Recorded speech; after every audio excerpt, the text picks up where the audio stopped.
Hi, I'm Jay Baer from Convince and Convert, and you are listening to the Social Media Talks podcast with Alan Hennessy from compassmedia.ie. Welcome to Social Media Talks podcasts, brought to you by compassmedia.ie. Hello and thank you for joining me. This is the Social Media Talks podcast, brought to you by compassmedia.ie, episode number 56.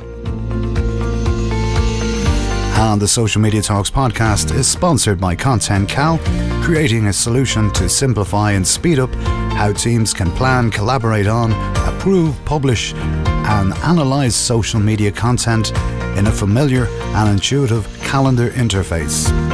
In just 2 years, they have now trusted by over 10,000 companies and agencies in 110 countries to deliver social media content at scale. And for more information, visit their website at contentcal.io.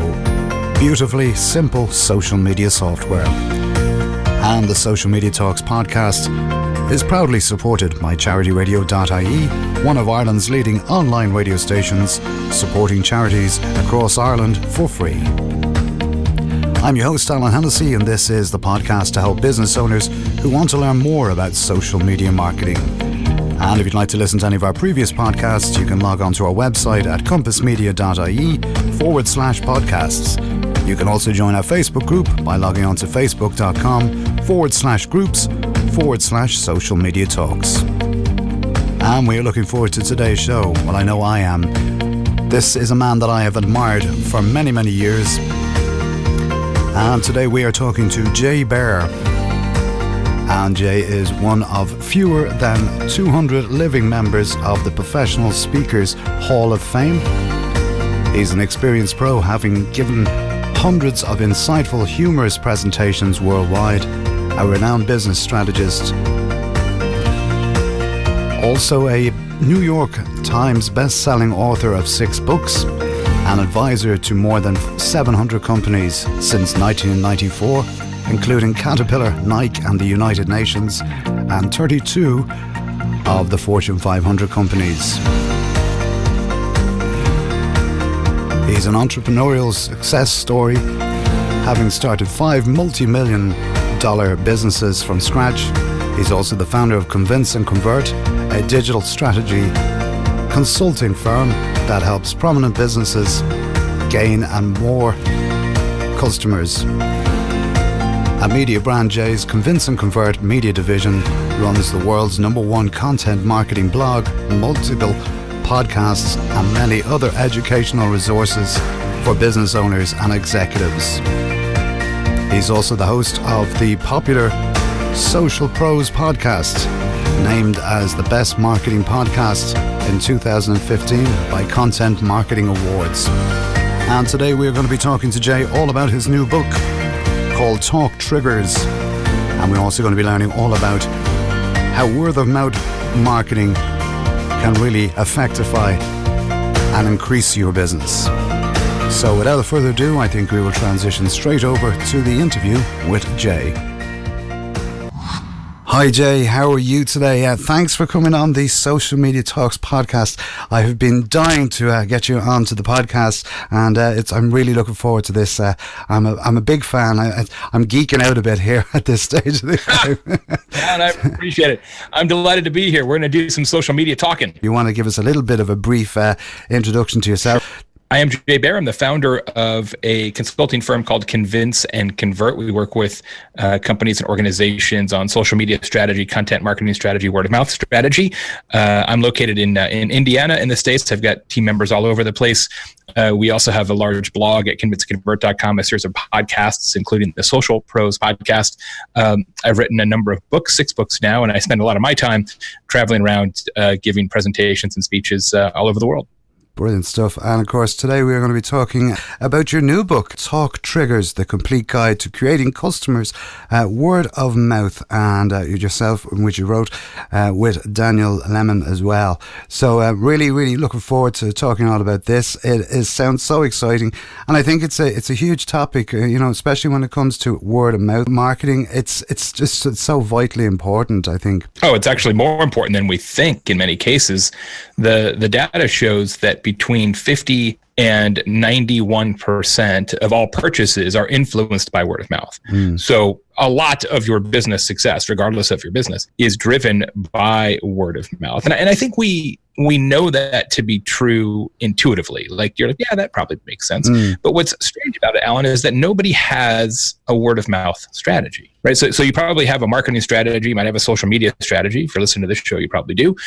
You might have a content marketing strategy. You might have a public relations strategy. You might have a hiring strategy, a sales strategy. You get all these strategies. You get a whole desk full of strategies.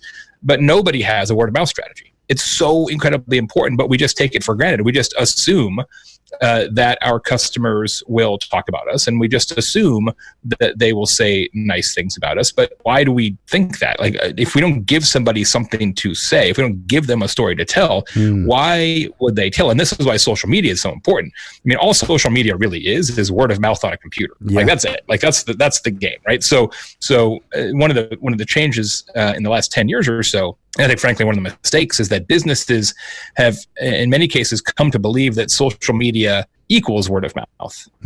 That you don't need a word of mouth strategy because you're good on Twitter or whatever. That's not true.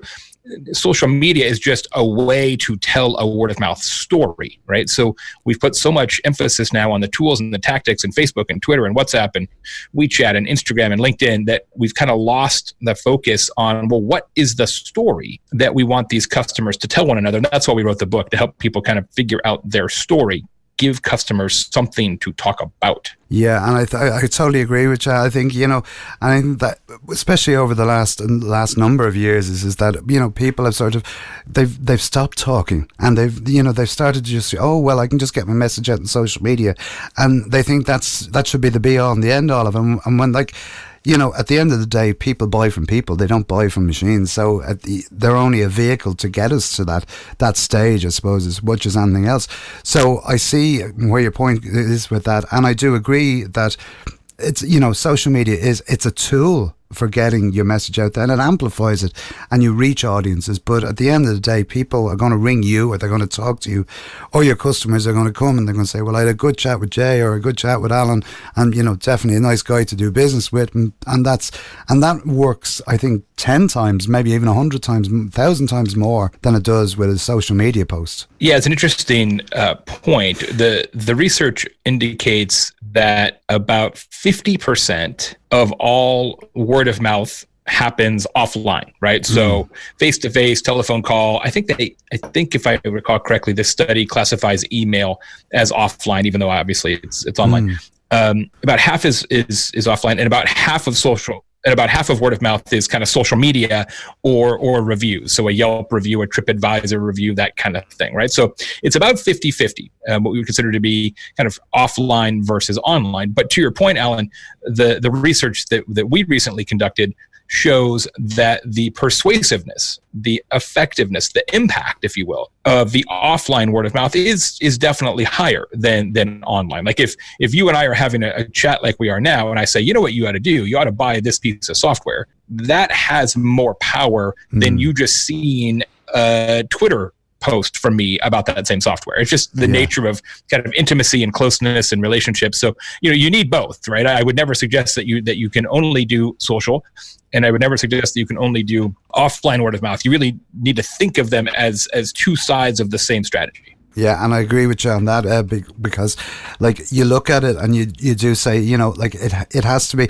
like, there was a time where people were saying, oh yeah, your traditional marketing is what works, and that's what works, and then all of a sudden with the invention of social media, that everyone started saying, "Oh no, your digital works more so than your traditional." And I have always had a big hang up with that, because I think it has to be a mix of both. But yet again, as you say, if there's a piece of software and you talk to me and say, Alan, you should have a look at this, I am definitely going to be more inclined to actually go and look at that. And it's the same, I think, with everything that we do in life, that, you know, when someone gives you a recommendation or, you know, gives you a heads up on something, that you're going to actually start looking more so at that than you would than just, you know, searching online for it. Especially we find in our new project, we did a research project, and I'll make sure you get a copy of it and you can put it in the show notes, that is not in the book, but it's sort of a companion to the book. It's called Chatter Matters, the 2018 word of mouth report. It's a very, very large study on the impact of word of mouth. And what we found in that report is that the larger the purchase, right? So the larger the number of dollars or pounds or euros that are at stake, the more likely you are to rely on people that you actually know. Yeah. Because there's a risk quotient there, right? You're like, man, like for example, for weddings, right? So when planning a wedding, people are 331%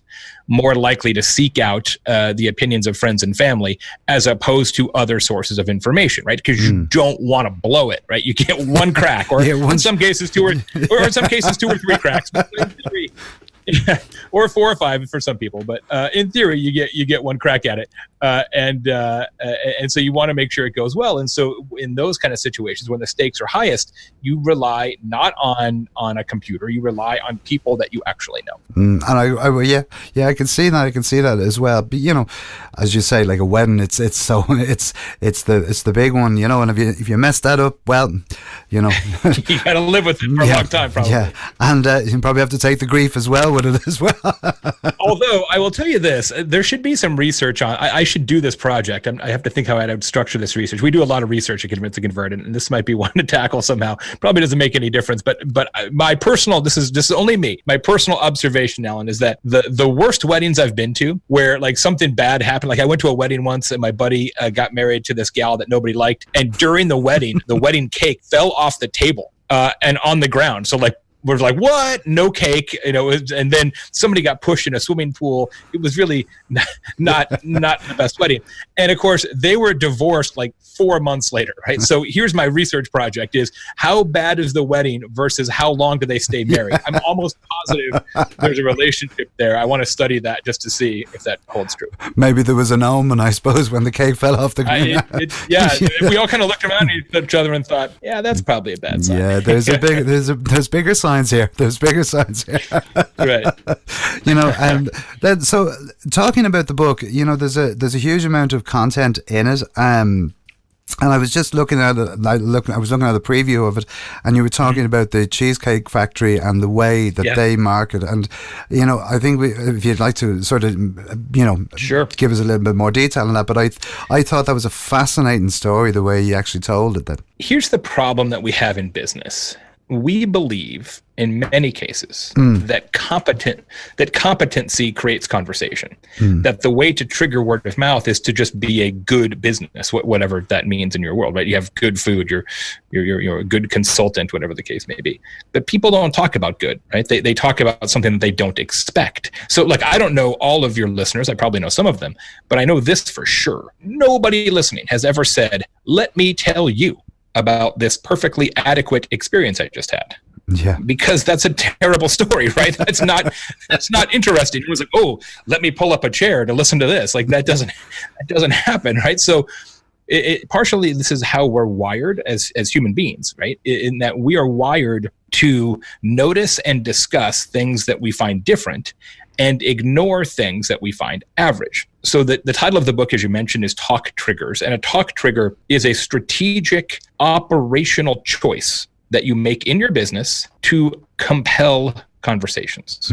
When you do this right, word of mouth becomes involuntary. Your customers simply cannot help themselves. They have to tell somebody else about this thing that you do differently. You mentioned the Cheesecake Factory restaurant, which is a growing chain of large restaurants, mostly in the States. There's one in Canada, there's a few others. And their talk trigger, their operational difference, the thing that they do that other people don't do, is their menu is enormous. Their menu is 5,940 words long. Wow. The book Talk Triggers is like 53,000 words long, right? So this restaurant's menu is like 13% of a business book, which is long. They make chicken 85 different ways. 85, which is a lot. Like if I said, hey, here's a contest, all listeners write down as many ways as you can think of to make chicken, nobody's going to get more than 20, right? Exactly, yeah. 85 is pretty crazy, right?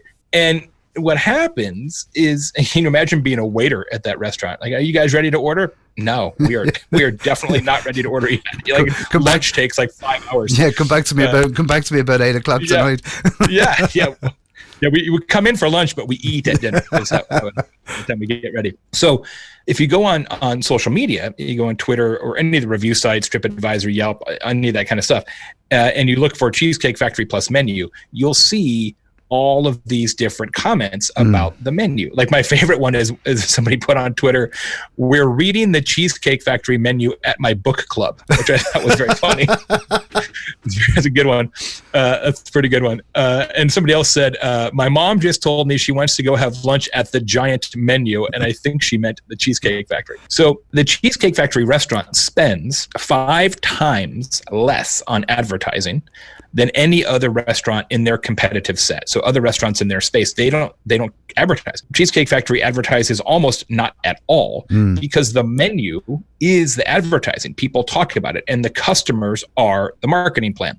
Now, I know this is true, right? Because I see it in social, and I've had people talk about it. I've told people about this menu. But when I write books, I don't want any of my books to be, Jay says do this thing. Yeah. So every time I write a book, we do a lot of first-party research. We spend a lot of time and money to validate our assumptions. So in this book, we did 4 separate research projects, and one of the projects was Daniel Lemin, my co-author, and I surveyed hundreds and hundreds of Cheesecake Factory customers. And we found, Alan, that 38% of them have told somebody else specifically about the menu size in the last 30 days. Now, this is a restaurant that serves tens of thousands of customers every single day, and 4 out of 10 of them are talking about this one differentiator. Yeah. That's how you can grow a business without spending a bunch of money on advertising. That's their talk trigger. Yeah. And it's amazing. And like that, they don't even have to do anything. It's already done. All right, they have to obviously have the menus and whatever, but at the same token, it's not easy. It's not easy to make chicken 85 different ways. But what's interesting about word of mouth, right? At least the word of mouth as we think about it in this book, it's not really marketing. Yeah. It's operations that create a marketing advantage, right? It's not a campaign, it's not a coupon, it's not an ad, it's not a promotion, it's not a contest. It's just something that they do every day. That's just what they are. It's how they do it. I'll give you another example. This one's not in the book. I'll give you one that's special for you. I learned about this the other day. I was given a presentation, and this happens all the time now, which is tremendous. I give a talk about this book and word of mouth, and people come up to me afterwards like, "Oh, do you know about this story? Do you know about that story?" It's great. So I'm always getting new ones. I want to write another book now with the next batch that I've learned about. The second generation. This one is from, exactly, 2.0. This one's from Seattle, Washington. So a guy comes up to me after my talk in Seattle a few weeks ago, goes, "Hey, do you know this story?" And I'm like, "I don't think so. I don't have any stories from Seattle." He's like, "Well, there's a physician here in town. He's a surgeon, and he only does the vasectomy surgery." So you call it there in Ireland, vasectomy surgery? Yeah.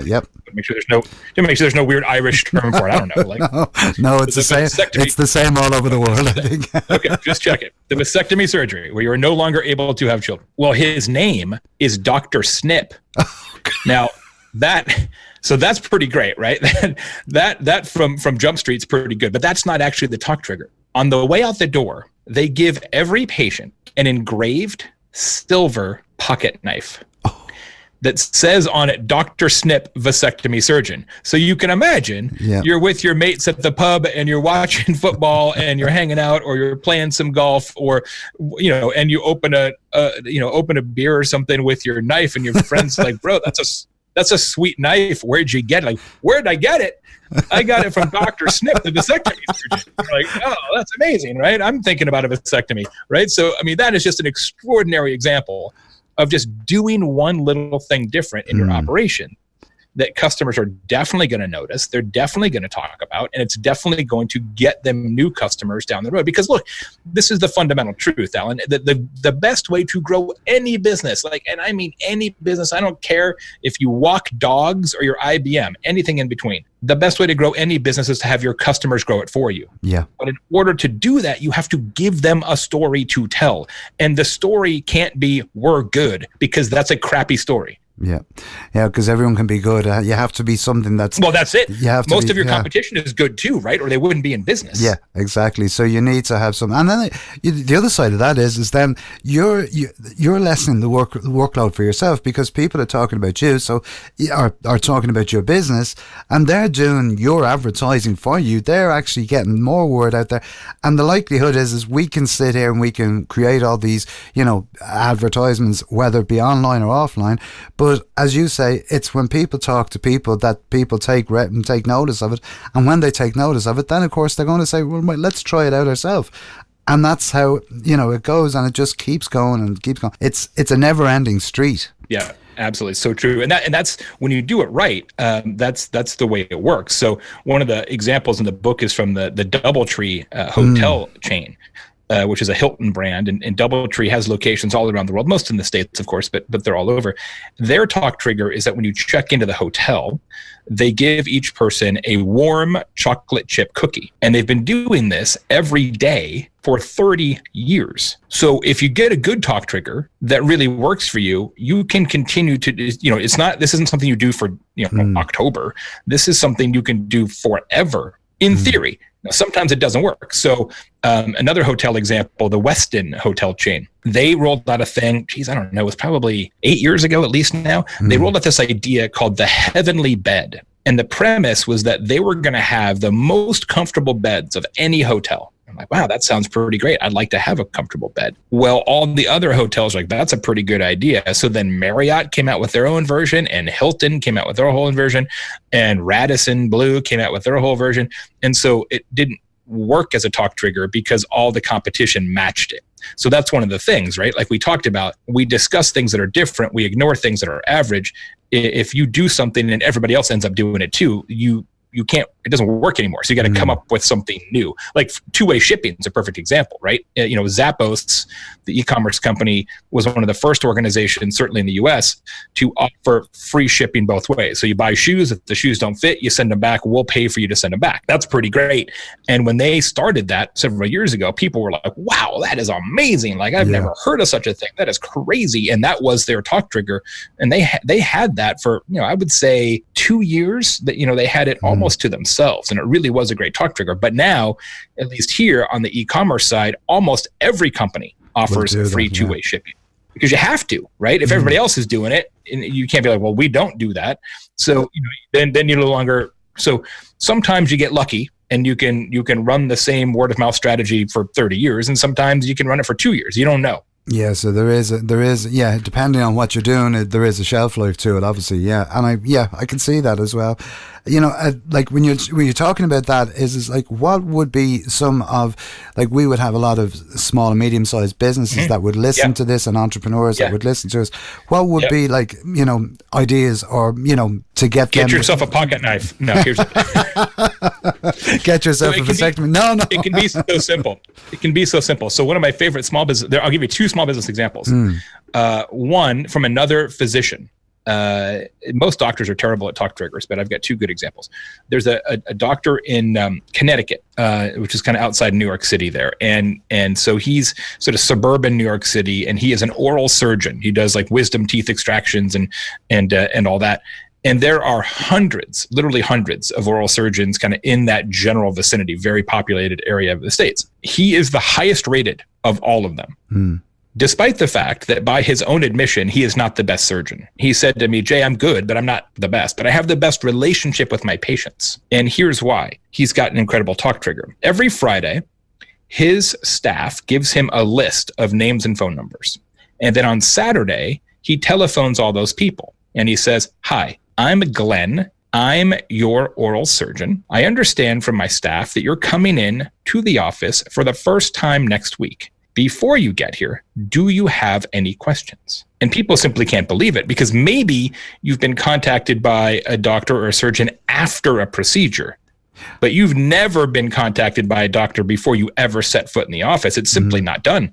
But why isn't it? It develops such a strong bond from the beginning. And Glenn Gorab, he tells me that every single day, somebody calls and says, I have to drive 12 miles out of my way. I have to pass up a bunch of other oral surgeons to get to your office, but I want to visit you because you're the doctor who called my friend Shirley before she ever came to the office. Yeah. Right? It creates this word of mouth advantage for him. And literally anybody in professional services can do that, right? Anybody, consultant, doctor, lawyer, accountant, any of those kind of professions, you could do that kind of an idea, but yet nobody does for some reason. And it's as well as that, it's going the extra mile as well because people like that, you know. But it's not that hard, right? You're talking about simple. 20 minutes, 30 minutes every Saturday. You know, like you definitely have time to do that. You just choose not to. My other favorite example, and this is one I talk about all the time because I think it's a really nice way to understand the Talk Triggers concept, is there's a restaurant in Northern California called Skip's Kitchen. And it's very simple, counter service. So you walk up to the window and you place your order, and when your food's ready, they bring it out to your table. They specialize in hamburgers. Skip's is 10 years old. They have never spent any money at all on advertising. They've never bought a single ad. They have a line to get in almost every day, and they were just named the 29th best hamburger restaurant in the United States by USA Today newspaper, which is the largest newspaper in the country. That's possible only because of their Talk Trigger. You place your order. You say, I would like 2 cheeseburgers and fries and a beer. And then before you pay, either credit card or cash, the person working the counter says, Alan, let's do something here, okay? And they pull out a deck of playing cards from under the counter. And they fan the cards out face down in front of you. And they say, Alan, pick a card. And you pick a card. And if you get a joker, your entire meal is free, whether you've ordered for just yourself or a whole group of friends. Now, on average, 3 people a day win this game. And when they win, they go crazy, right? Yeah. They're putting, cheeseburger selfies on Instagram, and they're calling their mom, and they're leaving all kinds of reviews, and a band shows up and plays a song. It's really quite spectacular. and it just, everybody gets all excited about it. And in this town, Sacramento, there's a sign out front of this business, big neon sign, says Skip's Kitchen. Like, it's unmistakable. It's a big sign. But in Sacramento, everybody calls it that Joker restaurant. Very good. Very good. Now, how easy is that? Like, anybody could do that. Yeah. But nobody does, because we take word of mouth for granted. Yeah. And that's the thing, and that's what's coming through here when you talk about that is that people take, it's taken for granted. Oh, well, sure, look, they'll talk about it, instead of actually going and promoting it and just saying, well, look, here's something different that we're doing that no one else is doing. And as you say, it can be as simple as that. Like just as you say, a phone call. Talk to the person and say, right, okay, what's your concerns? And like I've talked to, we've done work with a number of businesses where we've said, like, what is it that is going to add value? What is it that's going to make you step out? And they say, oh, well, it's the service I provide. And I says, yeah, but everyone provides that service. It's about what else can you do. And then there was one particular guy, and he did do something extra, and his business grew exponentially. Literally, all he done was literally just ring the people, and he was able to tell, like they were saying, he was a locksmith, and what he was talking about was they were saying, oh, well, like what he found was that most people would ring up and say, oh, I need to get my locks changed, and he'll say, what type of locks? And he says, okay. So he actually was able to send he had a video, and they were able to send a video to him. And then what he done was from that, he was able to turn around and say, oh, this is the lock, what you're talking about. Well, we can do this, this, and this. And because you've done it on video, and because you sent me the video, here we go. It's actually we're going to give it to you for 20% less. And I love that. And it just worked, because it was just a simple little app that he done. He got an app created, and he was able to send it to them, and bang, and that was it. And it worked. And I find that like it's that going that extra mile and giving that person that extra thing. And it can be as simple as not even creating an app, as in like just saying, you know, being personal with that people. That's how I've built my business is by being personal. When it comes to people and they ask me about a question on social or whatever it may be, they'll say, and I always get always hearing it back from people saying, oh, when you deal with Alan, he gets so personal. He's able to, you know, help you and you don't feel at all intimidated or, you know, and that's, I think, is the key to it as well. And that's what that has been the ethos of what I've built on the business. And the nice thing about social is that when these talk triggers work, especially for consumer companies, it's a little bit less true for B2B, but for consumer companies in particular, when you have a talk trigger that works, you'll see evidence of it in social, right? Your customers will tweet about it. They'll put it on Facebook. They'll put it on Instagram. You know, you'll start to see it working. And so we talk a lot about social media monitoring in the book and how to use social media to not only measure the effectiveness of your talk triggers, but test them as well. So to say, okay, here's one that we might roll out. Let's roll it out to a part of the customers and see whether they're talking about it in social media. And then the other thing that we talk about a lot in the book is the importance of amplifying your trigger. So yes, of course, if you do it well, the customers will tell that story to each other over and over and over. But the better approach is to every once in a while just kind of nudge them, just kind of remind them about this special different thing that you do. So that's where social is a fantastic tool for this. We talked about DoubleTree hotels and the cookie that they give everybody when they check in. If you go to their Twitter account and their Facebook page, every once in a while, they just sort of remind you that they have the cookie. So they'll like, hey, we've got a new recipe of how to use cookies, or we have a new thing for Christmas cookies, right? And so they're just sort of reinforcing their differentiator on occasion using social, which is a really smart way to do it. Mm-hmm. I suppose your tips for social with doing that would be obviously one of them. In respect of, you know, how, as you say, amplifying it, and how, you know, when it comes to social media, I know you know so much about it. I've watched so many talks, I've listened to you talk about it so often. You know, the tips, what would you give, would be your big, you know, I suppose the big things that you would say to people for, you know, for getting social media working for them and for their businesses? My tips change all the time just because the nature of the business changes all the time. But I would say a couple things. One, understand that anything your customers say in social is likely to be more powerful than anything you say in social, right? We trust each other a lot more than we trust businesses. So wherever possible, having your customers creating social content about your business is better than you creating content about your business. Right? That's why the Skip's Kitchen thing works so great. When somebody wins, they're taking pictures, they're creating content. It's not Skip's Kitchen saying, Alan won a free cheeseburger. It's the guy who won the cheeseburger saying, I won a free cheeseburger at Skip's Kitchen, which is much more powerful. So this whole idea of UGC and user-generated content in social is more important than ever. So I'd say that's tip one. Find a way to unlock content from your customers. Second thing is, in terms of content that you're creating in social for your own business, we have to stop random acts of content. What we do at our company is we say every business in social has to think like a television network and say, all right, what's our show for Tuesday night? What's our show for Wednesday night? What's our show for Thursday night? Like, you have to think about this like a calendar. And that makes it a lot better than just like, okay, let's randomly like, oh, I feel like sending a tweet today. Like, that's not going to work. No. Okay. It has to be a system. And the third thing I would say, especially for small business owners, is don't forget that the things that you think are boring, your customers think are fascinating. Like, a lot of times, like, go back to the locksmith example. Locksmith has all this knowledge, right, about locks. What I would say is, okay, locksmith person, what I want you to do is twice a week, an Instagram video that explains, maybe Facebook as well, that explains how this particular kind of lock works and why you'd use this lock versus that lock.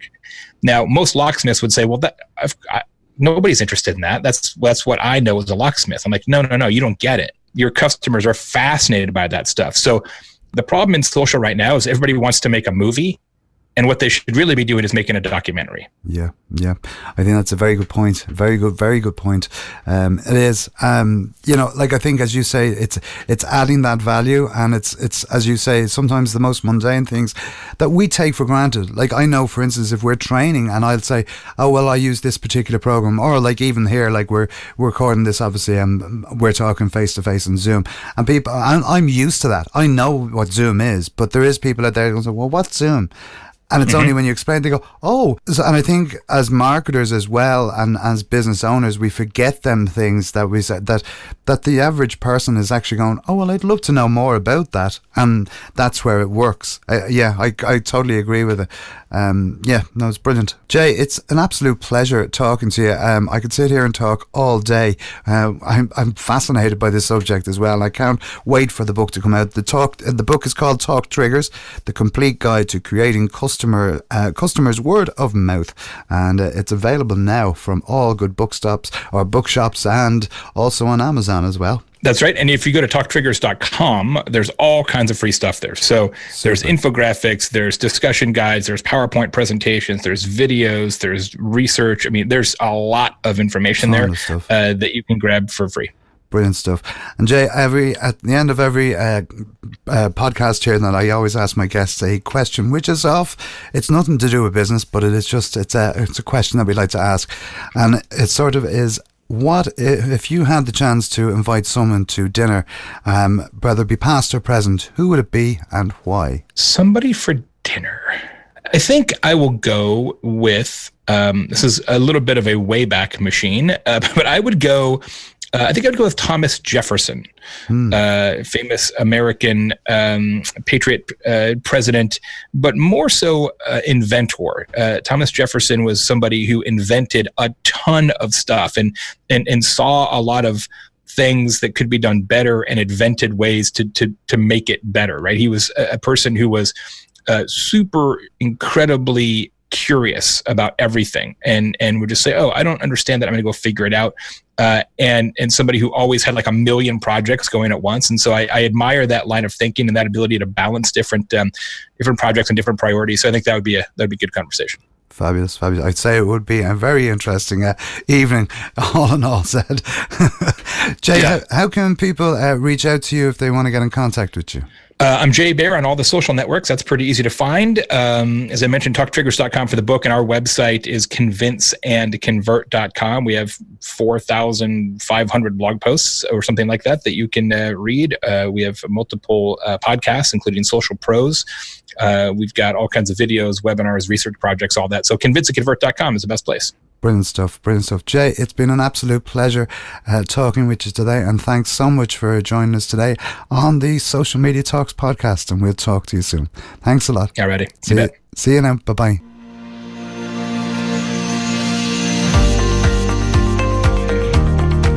So my thanks to Jay for coming on the podcast today and telling us all about the new book and giving us some fantastic lessons and insights and tips and tricks about how to create a customer word-of-mouth strategy for your business. And don't forget, if you do want to find out more about Jay Baer, you can visit his website at jaybaer.com. And if you want to find out more about the book and get loads of great content as well and bonus material, you can visit the website at talktriggers.com. And you can also buy the book on the website as well there. And definitely well worth a read. So once again, as I said, my thanks to Jay for coming on the podcast today. And don't forget, you can follow Jay on all of the social media platforms by just searching for Jay Baer.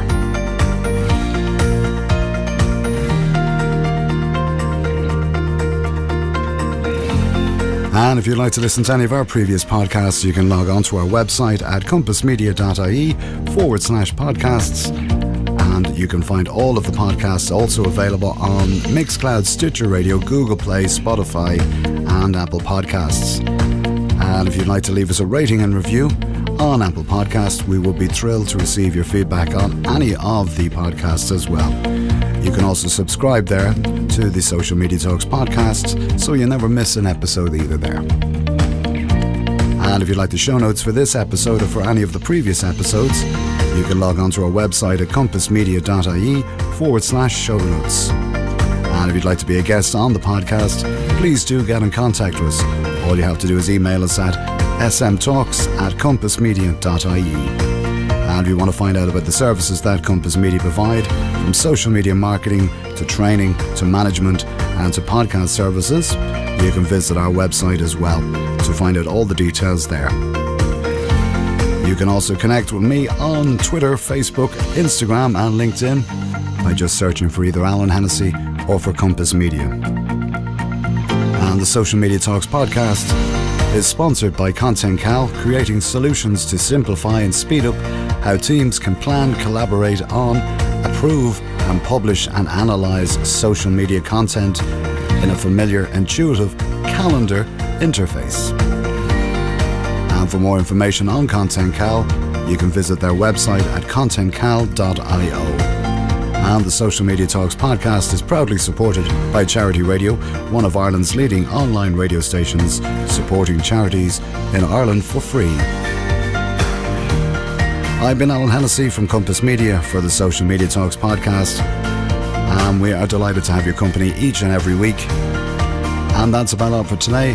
So until the next time we see you, have a great week, and we'll talk to you soon. And as I always say, be social. Until the next time, bye-bye.